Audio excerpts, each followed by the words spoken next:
pessoa mais linda do teu lado nesta noite diz assim para ele: você nasceu para brilhar, porque o sol da justiça, a estrela da manhã, Jesus de Nazaré, te levanta para brilhar em meio às tribulações, em meio às perseguições, em meio a muitas angústias e a perseguição, mas para te dar vitória e para te abençoar. Aí Deus não somente agora, ele encontra com Lucas para uma trajetória ministerial e chama ele para como ministro, como evangelista, médico, escritor Lucas, irmão Lucas, apaixonado por Deus e fazer a obra de Deus. Paulo ensina a este moço chamado Lucas. Agora ele traz essa narrativa bíblica no capítulo 4 do livro de Lucas. Ele mesmo traz essa narrativa bíblica dizendo que Jesus, ele chegou no dia de sábado na sinagoga e pegou o livro para ler. Vejamos que Jesus, quando ele pega o livro para ler, ele não tinha preguiça de ler as escrituras, e ele pega, chega no dia de sábado para ler, e pega o livro de quem? Do profeta Isaías. E quando ele pega o livro do profeta Isaías, ele acha o lugar que está escrito: ó Espírito do Senhor Jeová está sobre mim, porque me ungiu para evangelização. Deus nos dá a ferramenta preparada da plenitude do Espírito para evangelizar, e pela plenitude do nosso chamado. E ele pega o livro para ler, enquanto ele lê o livro, dizendo que o Senhor Jeová levantou ele para esta missão, e o Espírito do Senhor estava sobre ele, e ele disse: todos os olhos olharam para ele, meu pastor, na sinagoga, dizendo: não era esse que é o filho de José, o carpinteiro, da onde não tem? Deus faz brilhar e mostrar que ele é Deus.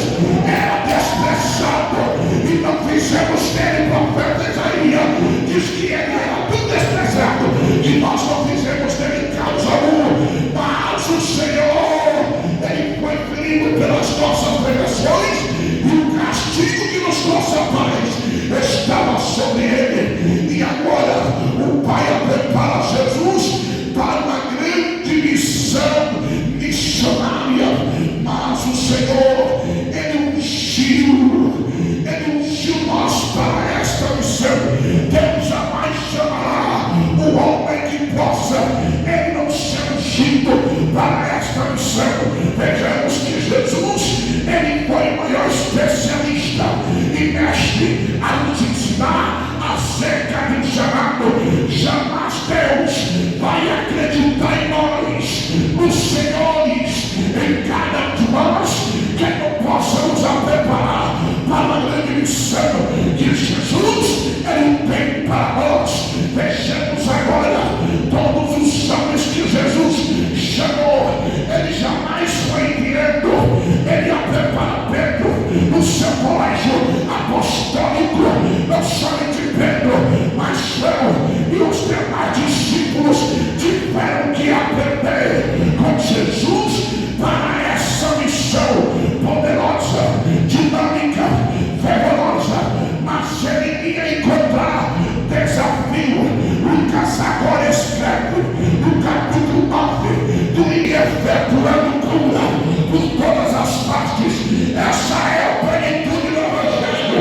E eu quero te dizer que neste tempo já é a última hora da igreja, e Deus precisa levantar mulheres e homens de Deus cheios do seu Espírito para fazer a sua obra.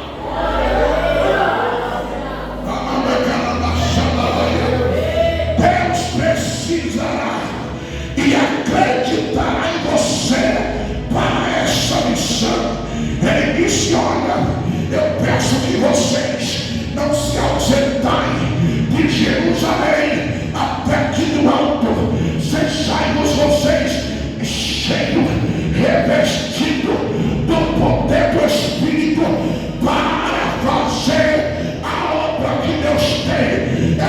chama, é Deus que prepara, é Deus que capacita nós para esta obra, para esta missão, para essa evangelização.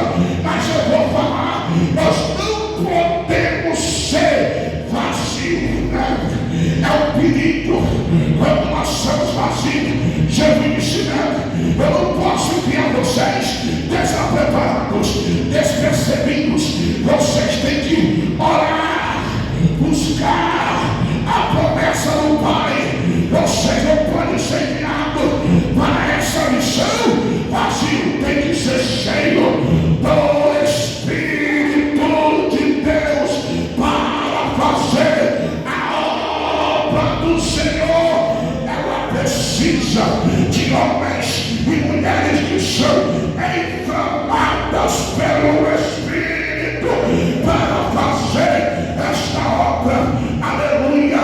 Então agora ele tinha toda a propriedade de dizer: o Espírito do Senhor está sobre mim, e agora estão em Jerusalém os mais 120 que Deus separou, qualificou, e diz que foram entre eles visto um socorro de um vento impetuoso, envenenante, a qual entrou na casa em que eles estavam, e diz que todos são cheios do Espírito e começaram a falar em outras línguas, conforme o Espírito de Deus lhe concedesse que eles falassem.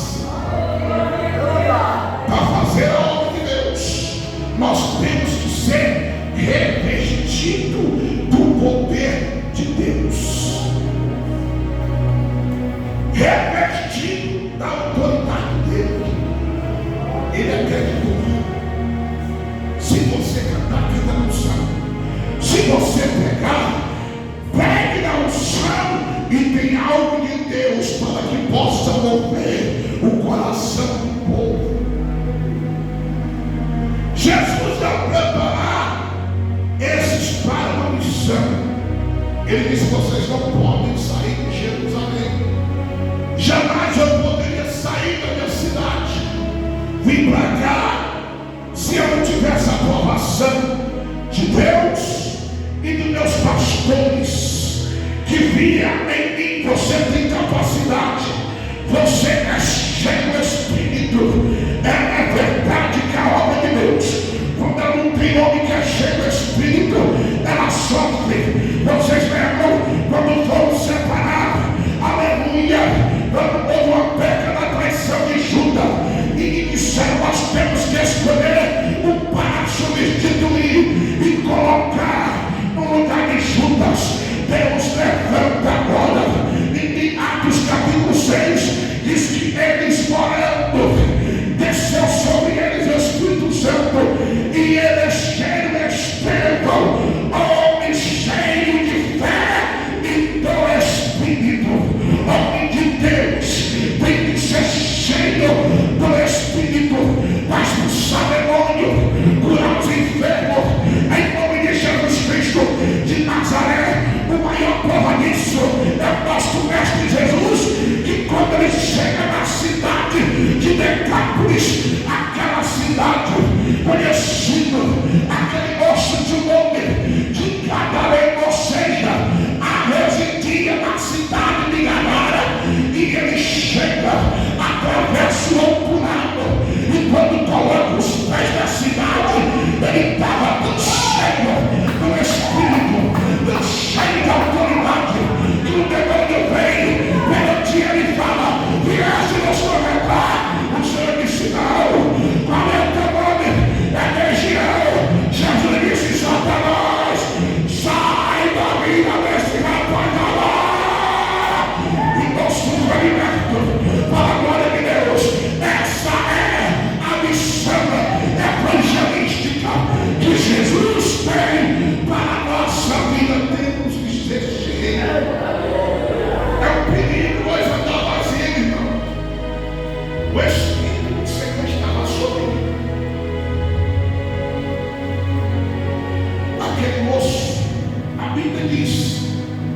que ele era tão terrível que ele mandava um pedaço na cidade. Todo mundo tinha medo dele.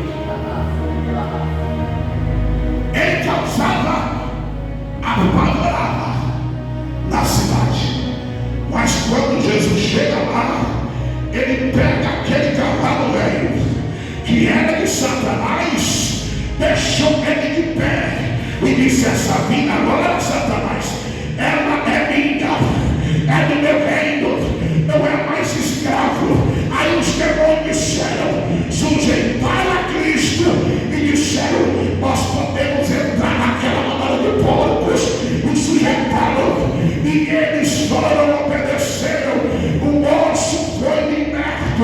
A região de Galada era uma região profunda e região embaixo, mas Jesus, ele é tão fiel que ele não fica por baixo, ele fica por cima, e ele recebeu a paz nas regiões altas e disse para aquele moço: deixa eu te falar, aquele rapaz, ele trazia o domínio para a cidade e tinha fama